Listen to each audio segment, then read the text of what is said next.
Hey there, my name is Mahmoud, and I quit my job in San Francisco a few years ago to dive deep into research and development in Africa's tech ecosystem.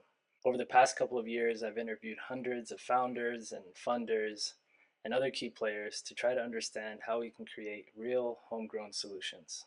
As part of the African diaspora with Somali roots, I'm passionate about unlocking Africa's potential from the inside out. Today, I want to talk about a major shift that's rattling Africa's funding landscape, which is the pullout of USAID and other major donors.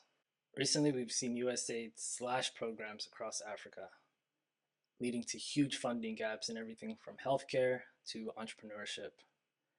Meanwhile, the Mastercard Foundation recently pulled out of a $100 million commitment to 54 Collective, who are Africa's most active investor in 2024. It's a double blow that's forcing local ecosystems to reconsider how they'll fund their growth moving forward. But for Ambassador Arikana Chihombori-Quao, a former African Union representative to the US, this might not be a tragedy at all. Here's why. We need to understand the real reason why USAID is in Africa. And not just USAID, but other NGOs. You look at DFID, which is the British equivalent, and many other smaller ones. Their sole purpose was to act as if they're coming to rescue Africa. They're coming to fill in the gaps in government services, gaps in education, gaps in healthcare, gaps in humanitarian services.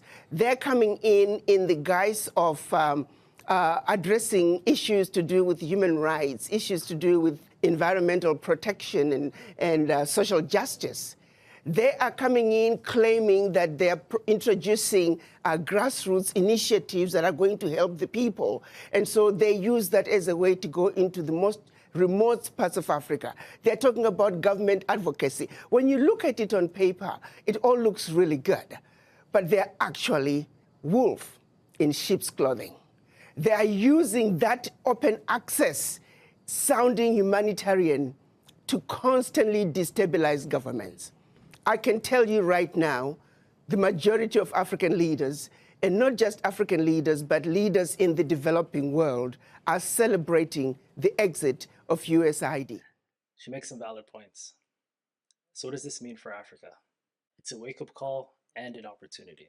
By harnessing local resources and funding, venture studio models, and diaspora collaboration, we can lead with our own vision instead of relying on funds that can vanish overnight. If you found this insightful, please share some comments below or share with someone who might find this interesting. Let's keep moving forward together.